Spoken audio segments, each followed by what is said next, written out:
I just wanted to make a quick video about what's going on in the garden. We're going to do like a quick tour and just see what all's growing. So we'll just start with this tomatillo. And I have it in a tomato cage, but to be completely honest, this is pointless because it's spilled out everywhere. It's not where it's supposed to have been.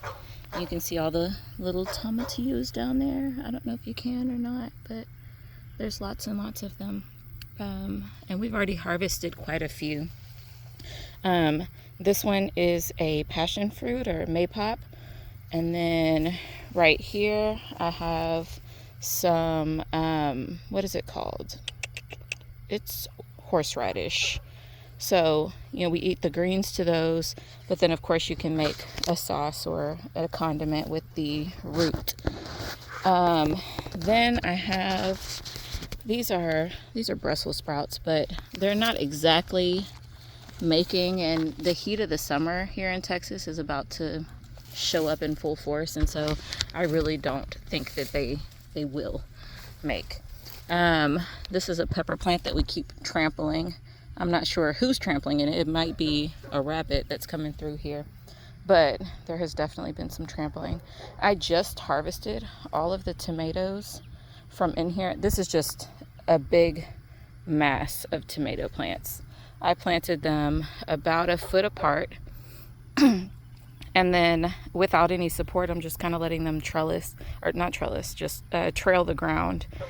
I also planted potatoes in here, and here's a potato plant, and I planted them in between the tomatoes, which I know everybody says that, that's a bad combo, and you probably shouldn't do that because they share some of the same pests. But what I've noticed is I don't have to manage the pests. The pests, they manage themselves. So all I do is I notice. And so I came out and I noticed there were potato beetles on everything.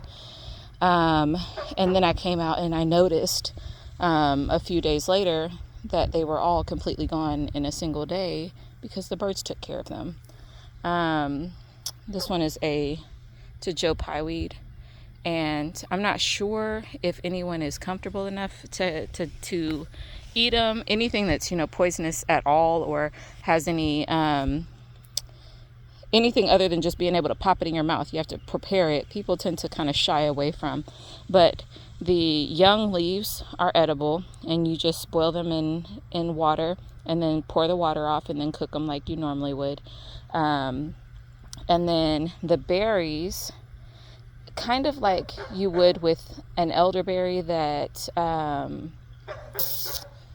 like the seeds are a little bit poisonous on the elderberry. Not a little bit. The seeds are poisonous on some elderberry varieties, but on the Joe Pyeweed, you can eat the flesh of the berry, just one berry a day, and it's supposed to help with arthritis. And I've had it several times, and my daughter has used it. She has carpal tunnel, and it's just a good anti-inflammatory from my understanding. And we just make sure not to bite into the seed and discard the seed. But just one a day, and that's what we've been doing whenever they are bright purple. There's tons of potatoes in here. A lot of them are ready to go. I know that you can see that we have a whole heck of a lot of grass and whatnot out here. I don't want to pull that up yet because it looks like it's still doing its thing.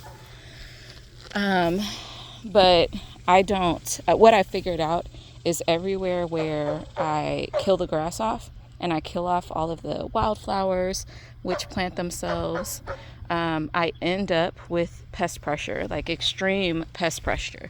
So I'm kind of just letting it do its own thing now instead of coming in here and weeding as much as I normally would. As much as I normally would in the past. I've been away from that for a couple years now. This one is a Victoria rhubarb, and you can see some potatoes poking out of the ground here. Let's see. So there was a plant there. I'll have to dig there a little later. It looks like the plant is completely gone now. It's got a little baby on there. Look at the little baby tuber. Oh, so it looks like there's quite a few in the ground right there. So there's that. There's more Joe Pye weed coming up. And then I had some flowers in here. We had some lilies that were blooming over here for the longest, and they finally petered out now that it's super hot out here. Humid. They're gone. And then I also had some what are they called? Gladolias. Tons and tons of gladolias, and they put on a show earlier in the year. Here's some more of that maypop, and there is tons of it out here. I was worried that the tree trimming people, when they came, they cut it back so far that I just didn't think it was going to make it back. I have an easement right here where this power line is, so it makes it to where, you know, anytime anything gets tall, they come in and they chop everything back. So that keeps me from wanting to plant trees here, of course. At least right here on this little strip. So here's some more tomatoes. And I came in and I started, on the other side, you'll see that I removed all of this, these vines and things like that, and the bindweed and all of that. I removed it completely, down a ways. And then I realized that my tomatoes don't need support as long as the vines are there. And so they weave themselves in and out of these vines all the way up, and they're tall. These plants are about, I would say they're about 5 foot to 5'2", right in there, because they're taller than me, and I'm 5'1", so probably about 5'2". But looking at this one in comparison to right here, this tomato plant is all there. It's flowering way up here. So I'll take you over there so that you can look at that a little closer. But it weaved itself up through this tree. I made a little short about it, but it weaved itself up through this tree, and it's fruiting. Like, there's fruit all through here. And then there's a cluster of tomato flowers up here. And the plant, the top of it is right there. So, oh, no. There is more in there. So, let's see if I can spot it. Okay, there's the tomato flowers. And then right behind it up here, that's another portion of the tomato plant that's shooting up towards the top of the tree. So that's more than 7 feet. That's got to be, I can see the top of it, and there's flowers up there. It's probably about, I'd say 9 feet. And I did not trellis this. I did not tie it to the tree or anything like that. It did its thing. And so there's tons of little branches that have come up. Instead of laying on the ground like most of my other tomatoes, it had the support of the tree. And so it's made its way up. And I'm not sure how I'm going to pick the tomatoes way up there, but it's good that they're there. Maybe that'll be my sacrificial tomatoes for the birds. Down here I have some Tabasco peppers, and it looks like there's a few little red ones in here. But it's low to the ground, and it's hiding behind some tomatoes. This heat it's something else, I tell you. And then there's another pepper there. And this one is what is this one? This one is a eggplant, and there's quite a few of those in here. And I tell you that I have received so many eggplants this year, and I am so grateful. I've never been successful with eggplant. Eggplant is the plant that has eluded me in my garden. It always dies. It always gets the little bullet shot holes from the flea beetles. But what I found, let me see if I can find one, because this kind of blew my mind a little bit. Let me see. Okay, so this right here is it's goatweed, and the goatweed attracts the flea beetles. So as the season goes on and it gets hot and the plants get stressed, like this is packed with flea beetles. And my tomatoes and my my eggplants, they will be in the garden and they will be pretty much completely flea beetle free. They don't receive damage enough to hurt them at all. And they just make so well because there's so much of that growing in the fields, and it's a good alternative food for the flea beetle. So that was great. I absolutely love it. This one is a raspberry that I have in here. There's tons of like the native dewberries that are out here also, but slowly but surely I'm going to pull most of them up from this one area. And it's just because when I'm picking the tomatoes, it makes it to where like my hands are running through those briars when I'm grabbing tomatoes. So I'm definitely going to pull those back, but just for ease of picking, because, you know, my 3-year-old can't come out here and pick tomatoes the way that I would like him to be able to whenever he wants, because he just likes popping them in his mouth because he's getting hurt. So this one is a collard green, or no, that one looks like a turnip green. But yeah, there's some turnip greens in there. I planted multiple kinds of greens earlier in the season. There's tons more tomatoes back here. I probably have, I kid you not, probably like 400 tomato plants. Because, you know, you got to hedge your bets just a little bit. So this is another really big tomato. And then back there's another rhubarb and some more kale. And there's lots of kale on that other side too. There's also some pepper plants sitting in there. I pulled out this is the area that I cleaned out for the, like I was taking the vines down. And so you can see there's no vines over here on this fence really. And so since there's no vines, I went ahead and I planted some winter squash, because, you know, the vine borer doesn't necessarily kill them off the way that, you know, they do everywhere else. The other squash plants, they just die off so quickly. I've had good fortune with them this year though, the regular squash plants. But as we move on back through here, these are the regular squash plants, and they're flowering, and I keep picking and picking and picking, and they keep coming. So that's good. And then in here, there's some fennel that's growing, and there's quite a bit of fennel right in this area. There's let's see if you can see it. Okay. There's a pepper in here, but it's kind of hard to see. You can just see the red blushing just barely. But there's a big pepper in there. It's a pimento pepper, and I'm hoping that it's going to make a very, very delicious pepper for me. I haven't picked any from there just yet. And then over here, you can see there's another eggplant flower right over there. So we have more eggplant coming. I just came through and literally picked them all off. Coming in and harvesting with the camera is difficult for me. Very, very difficult for me.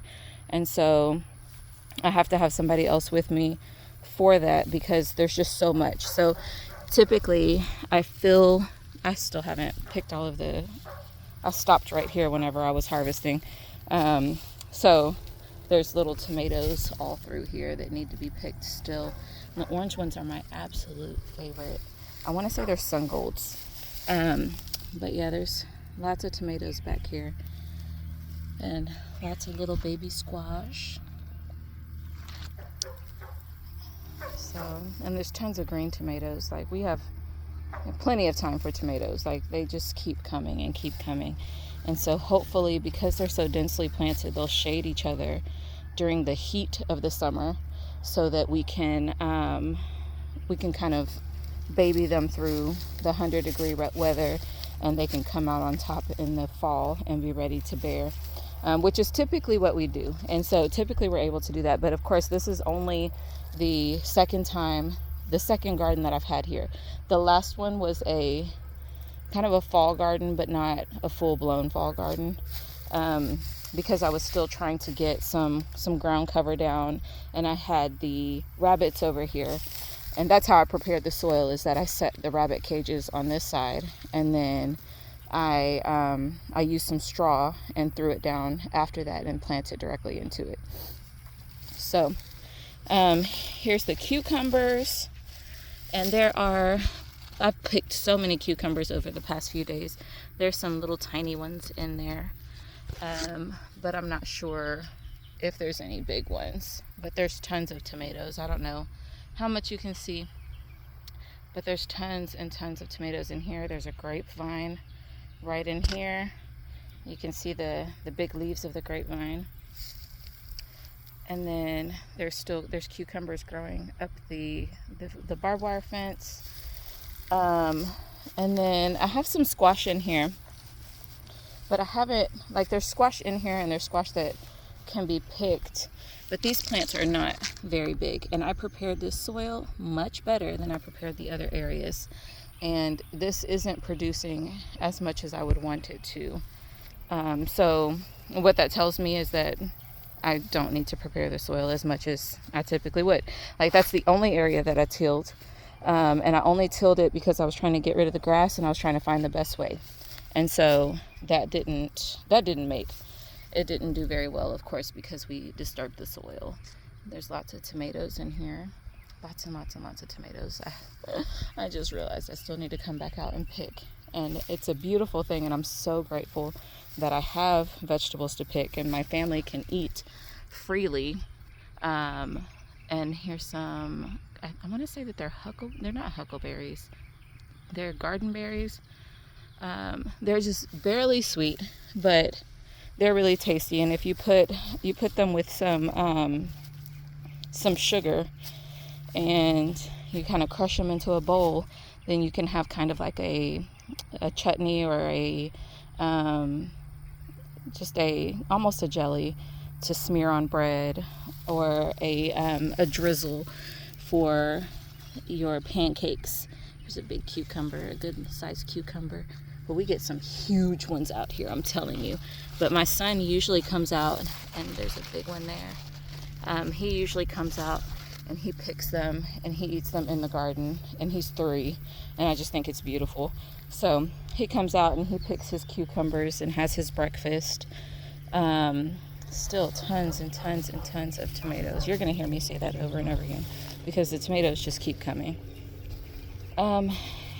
There's some more kale there.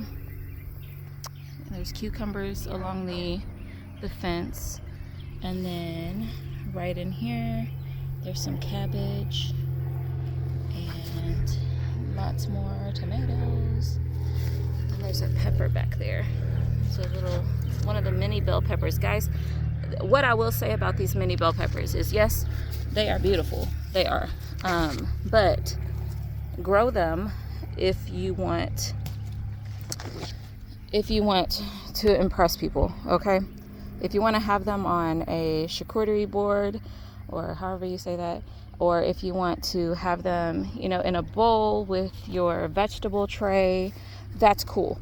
But to come out and to pick, 2, 3, 5 of these little ones and then try to cook with them, yeah, that's ridiculous. I thought that it was going to be more like where you you have enough flesh to cook with them, and it's like a small quantity, so I can add some color to eggs or something like that. But I need 3 of these just to add like a little sprinkle of color to our egg mixes in the morning for my family. And that's just to put just a little sprinkle of color in there. It doesn't add the flavor. Like, yes, it's a pepper, but I'll break it open so you can see what I'm talking about. So there's the pepper, and it's jam-packed with seeds, just like any other bell pepper, but the flesh isn't. You can see how thin that flesh is. It's just not worth cooking with. And then cutting around everything in order to get out what you need, it's just not worth cooking with. It's cute. I'll definitely grow them again, but I'll only grow them to put on a platter for someone. So, but to entertain guests and, you know, let them tell me how impressive I am because I grew them. But other than that, like, just to be really honest, that's about it. Here's another tomato that made its way up this tree. This one is closer to, I would say, my height is like right in here. So I would say that's probably 6 feet. So, it's looking good, and I haven't had to help it up at all. So that's a good thing. There's a winter squash that's making its way up the tree. And so I'm excited about that because I want them to grow up, because you don't harvest them until the very end, really. So except for so I'll harvest them early sometimes just so that I can shred them just like I would a summer squash. I'll like shred it up and then, you know, add an egg and a little flour and some seasoning, and we'll like fry it up in some duck fat or whatever we have on hand.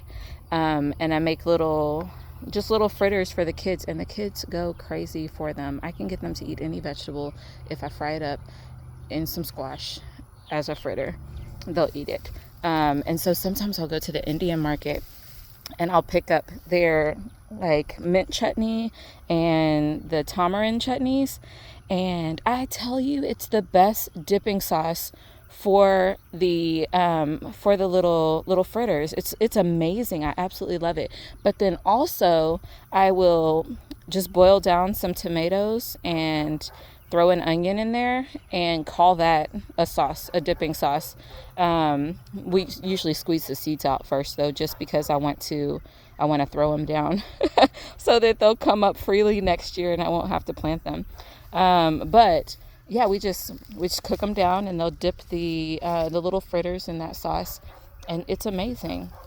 So here's an okra, and this is what I'm most excited about. Okra is my absolute favorite plant to grow, because all through the summer when nothing else will make it, okra will make it. Okra will do its thing the entire summer, whether it's 102 or 110, it's gonna make. And I just appreciate its dedication in the garden, because half the time I don't feel like making at 100 degrees outside. So this is black-eyed peas, and we eat them for their green beans, but also the leaves are edible, and I'll cut those up and I'll put them in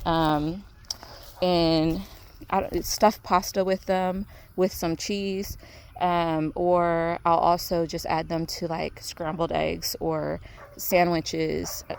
They're delicious. Black-eyed pea greens and also the pepper greens, the pepper leaves. You can eat those too. This is a weed too, but I just found out that this broadleaf ragweed is completely edible. Like, I can cook this. I haven't done it yet, but I promise you I'm going to. I'm going to, because I know that the more variety I have in my diet, the more complete my diet is going to be, and the more healthy my body is going to be. And so if I can teach my children to eat this way by giving them delicious things to eat, then, you know, maybe they'll carry it on and they'll do it with their children. This one is making its way up this tree, and it's at the beginning phases. Oh, the girls came out to visit, and they've got their rooster with them, and I'm pretty sure they're eating my tomatoes. I try not to care. I try not to care. They don't eat much. You know who eats the most? Who eats the most is these ducks. These Muscovies, they eat everything. But I just planted some seeds out here, and I mean, I don't want them to know, but they're gonna kill my stuff. So anywho, they're out here. I guess I can show you this part since we're facing this way. But here's some more winter squash that I planted out here. And then all of these are sweet potatoes. And I've got them all throughout, just everywhere. There's this Swiss chard back here. There's also some lemon balm right here. And then this one is lamb's quarter, and I planted it here. I got some seeds from my husband's mom, because I didn't see any growing out here, and so I had to put it in the ground. And then this one is stevia. And they're slowly coming up, slowly but surely. And then I left this, and that's that goat weed. But I left it here because I cleared out all of, or most of the weeds out of this area, and I'm so scared that like that the bugs are going to come and consume everything because I made it bare.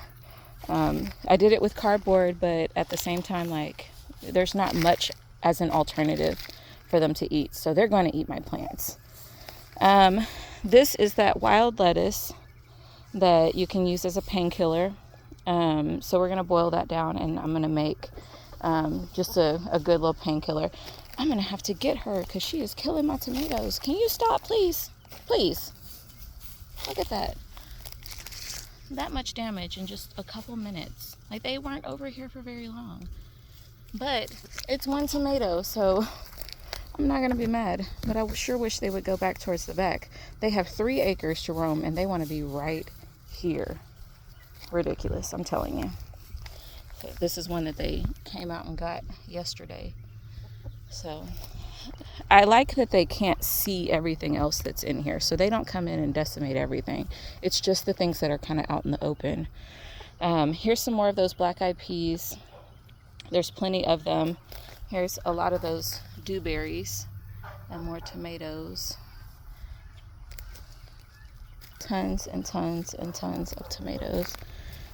And I'm so grateful because we can do a sauce every day with the way that we have them out here. There's the flower. It's really pretty. And then here's some more of those Tabasco peppers, I think. Oh no, those are super chilies. That's what it says. All right. We've got more winter squash. I'm just popping seeds in everywhere. I try to plant something every day. And there's another okra. Another cabbage. More peppers. More tomatoes. Lots of yummies. Here's another one of those Brussels sprouts. It's so tiny. Maybe it'll make it. I don't know. Maybe it'll make through the heat of the summer, and it'll come back tattered but excited to produce something. Who knows? We'll find out. Those are the Canna lilies that I absolutely love. I planted them all in front of the house, and I just love them. Like, they're gorgeous. Absolutely gorgeous. I love how big they are. My original thought with planting them, though, was to protect the house from the sun and kind of keep the heat out of the house just a little bit. There's sweet potatoes all throughout, along with the cabbages or the squash. And there's another eggplant flower. As soon as you harvest them all, it starts shooting flowers out. And then here's a little baby eggplant coming up, and another one over here. And then there's more okra in here and tomatoes.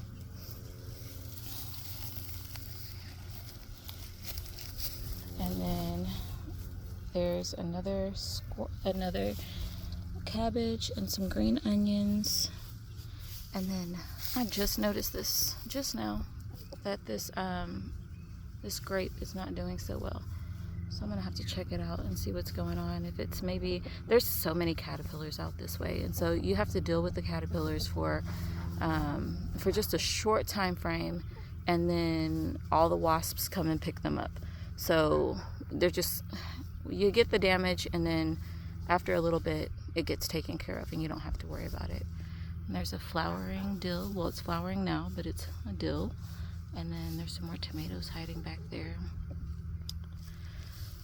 Let's see, lots and lots of tomatoes hiding. And then there's scarlet runner beans in here. I'll show you those. But there's some more squash.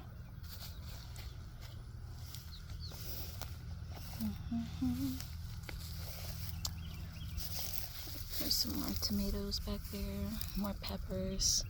This one was marked as a poblano, and it's clearly not a poblano. I think it's those, the ones that you saute, and I can't think of what they're called right now. Shiso or something? I'm not sure. But you saute them.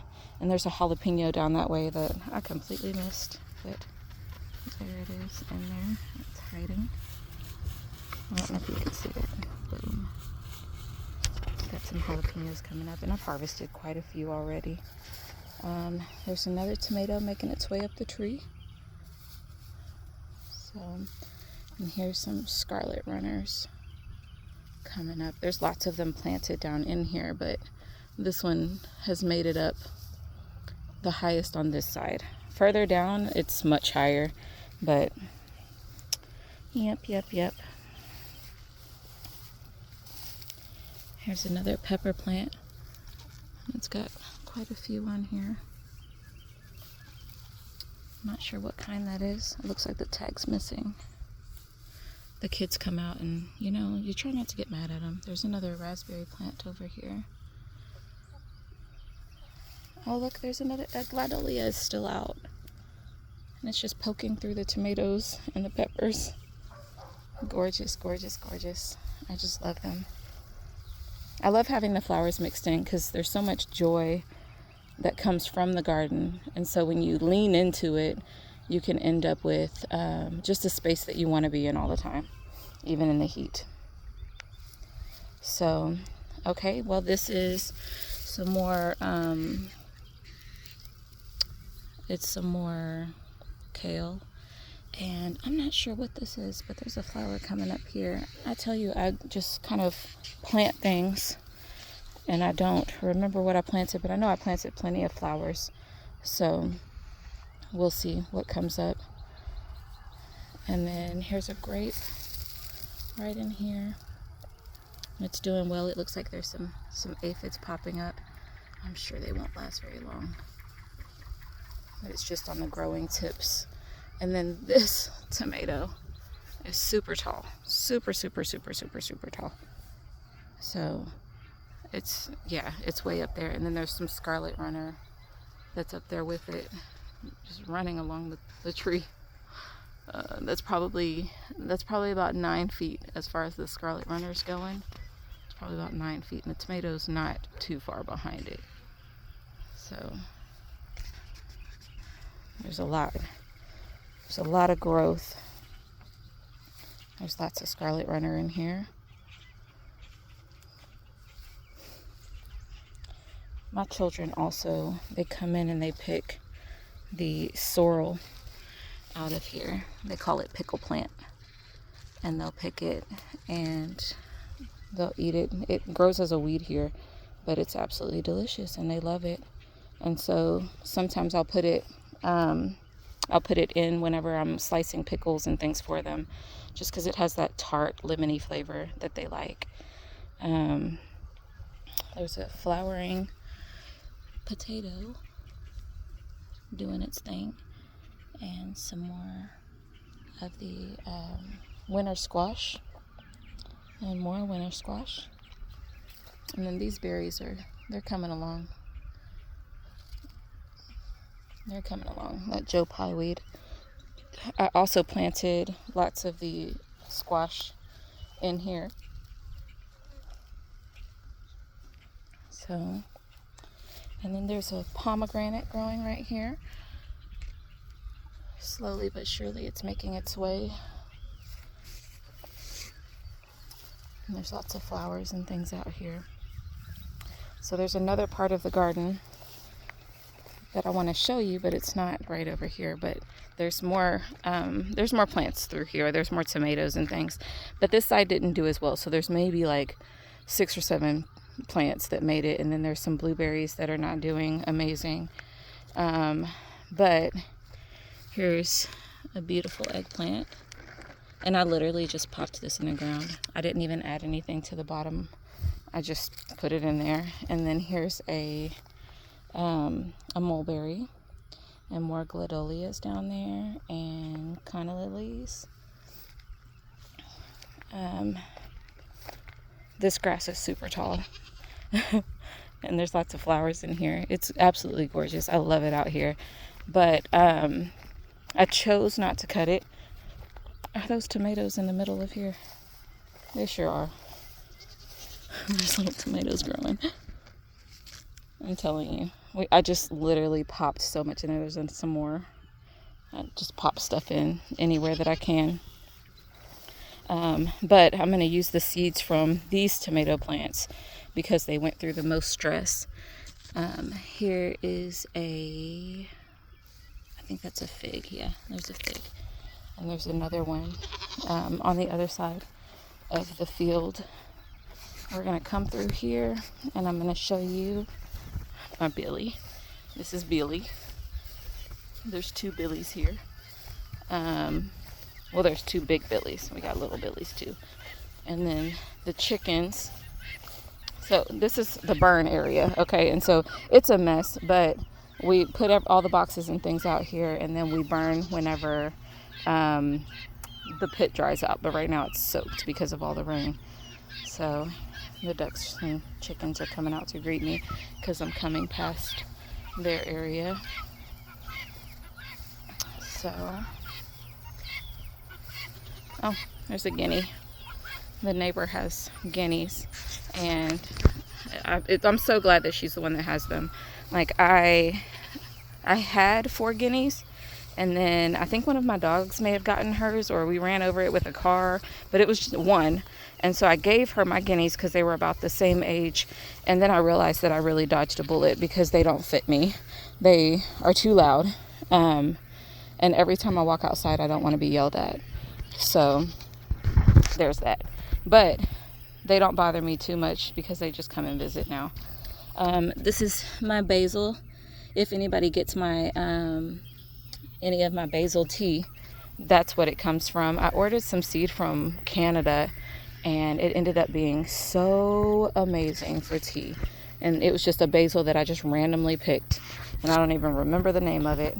Here's some cilantro coming up, and then there's carrots growing in here too, but I tell you, I don't think that they're gonna do much, of course, because of the way they're put in here. There's my corn. Unfortunately, the wind came through and knocked it all down, so I let the goats graze in here. Hopefully next year we'll get more. There's some more okra right here coming through this way. So I'm gonna walk through this little area, and then we get to my other small garden area. And this is my I don't mess with it ever garden area. I just throw stuff in. And there's some squash growing. There's another summer squash, another tomato, some more tomatoes. And then I want to show you, there's ground cherries in here. Lots and lots of ground cherries, but I want to show you on this side because it's more full. But there's so many ground cherries. And then here's some bell peppers that are doing their thing. And some more squash back there. Another eggplant. And then all of these are ground cherries. All of them. Like, it's just packed with ground cherries. And so if we come through here, I'll show you what it looks like when they're ready. So they just kind of, they'll fall to the ground and they turn into these little, there you go. Okay. They turn into these little paper lanterns, and they're all over the ground in here. I tell the kids, like, if you want a snack, this is where you need to go. But you just pop open the paper, and there's a little cherry in there. And they are absolutely delicious, packed with vitamin C. They taste exactly like the golden berries that you buy at the store for like $7 for 4 ounces. They taste exactly the same. These are a green one, but the other ones are yellow. Sometimes some of mine come out yellow, so it just depends. But it's great, and they're over productive, like so many. And just on, a few plants, you can get tons and tons and tons of ground cherries. So it's a beautiful thing, I tell you, to have fruit coming out of the garden like that. It's great. Here's some more of this winter squash. Lots and lots of winter squash. And then this one is a what is it called? Pineapple guava? Pineapple guava. There's some more squash in here. But this plant just has taken off and it is gone. I'm going to show you my little moringas, and then we'll go back down and I'll show you another area. Let's see. So through here, I don't know if you can tell right now, but there's a kind of a circle, and it goes all the way around and comes back out here, and then there's like an entryway. And we're gonna have a party for my daughter, and this is the area that we're gonna dance in. So I sectioned it off, and I've put lots of little trees and things through here, along with some irises, and I've planted them through here.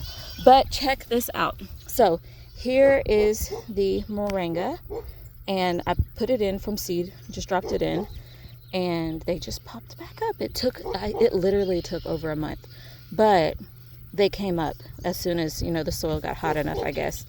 But I'm so excited about that. You have no idea how excited. And I have probably about 12 plants out this way. There's a peach tree here, and then there's another one over here. Through there's some plum trees, some of the native plums, and then there's also some native persimmon, lots of them, and some of these big trees are persimmon. And so we were able to harvest a little bit last year. There's our goat pen, and all the little babies are in there, and the dog's in there right now to kind of watch over the babies. Yeah, the little goats are in there. I guess I could take you over there to look at them, but there's some sunflower popping up. It's beautiful. I love this area. Let's see. There's lots of squash growing in here, and some more kind of lilies, but I don't know if you can tell, but there's so many squash plants.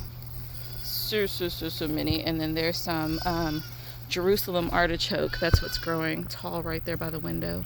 And I have another place where I'm growing that also. Let's see. You can see my little baby goats. That's a big sunflower. I love it. Okay. There's the little babies. Look at them. I just love them so much. They make me so happy. I just come and sit out here with them. And then this is our little basil bites. I don't know if you can even see him. Let's see. There he is. There's basil bites. Yeah. And he doesn't like the job of guarding the goats. But we had just a brief issue last year where 2 of our goats were slaughtered by dogs. And it broke my heart because they were one of the first sets that were born here.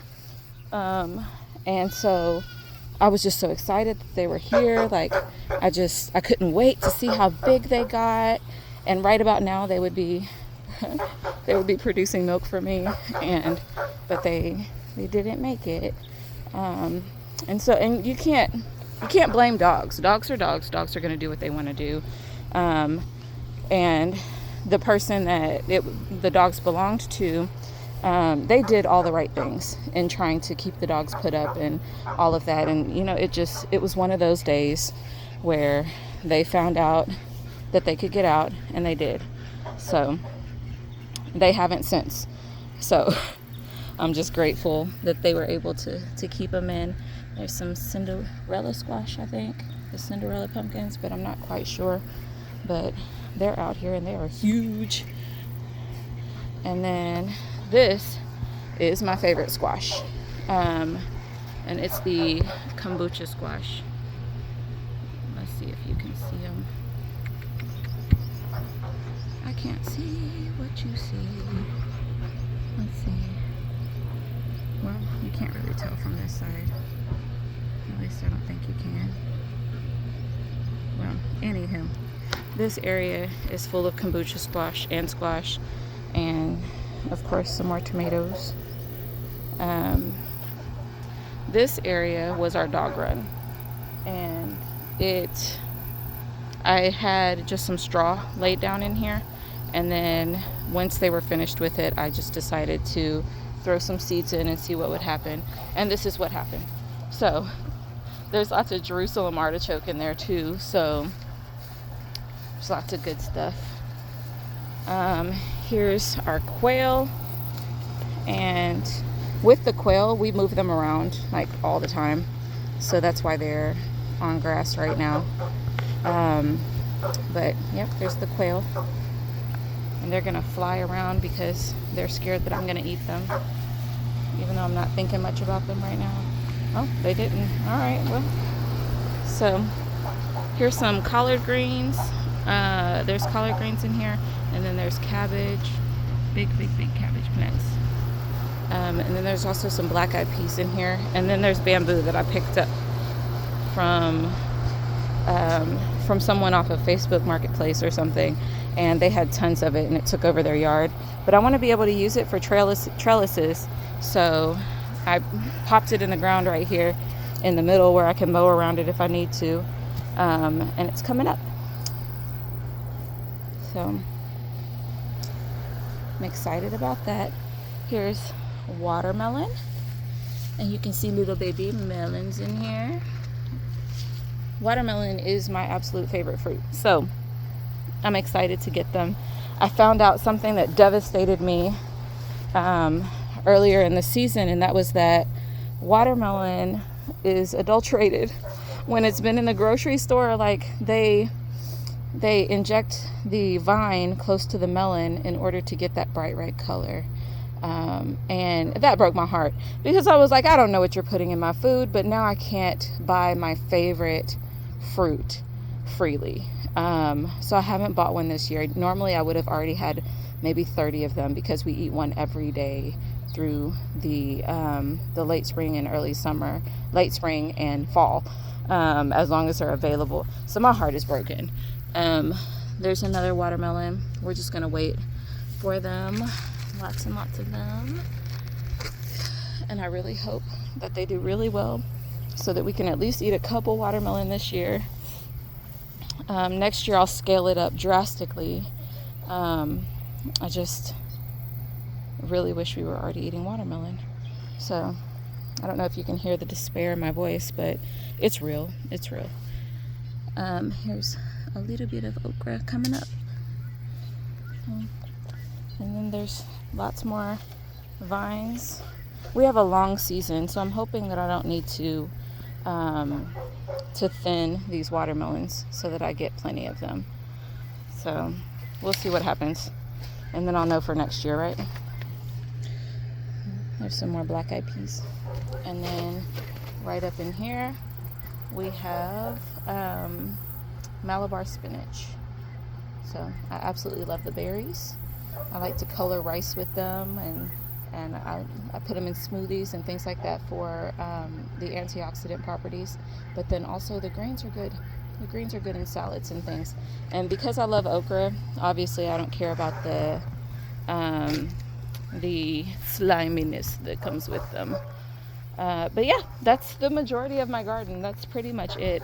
I have a couple other plants that I didn't show you. I have an apple tree and some what are they called? Some more of the figs. And then, you know, tons and tons more goats, because we love them and they give really good milk. Let's see. Yeah, that's it. That is it. So I hope you enjoyed walking through my garden with me.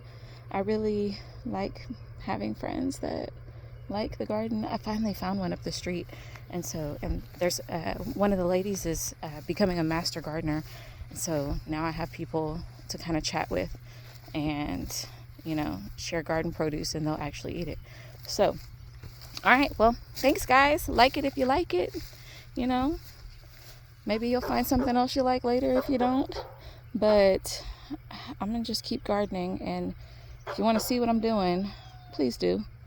Let me know what you think. Let me know if there's something I can do differently, or you have a different idea, because we're all learning together. All right, have a good day.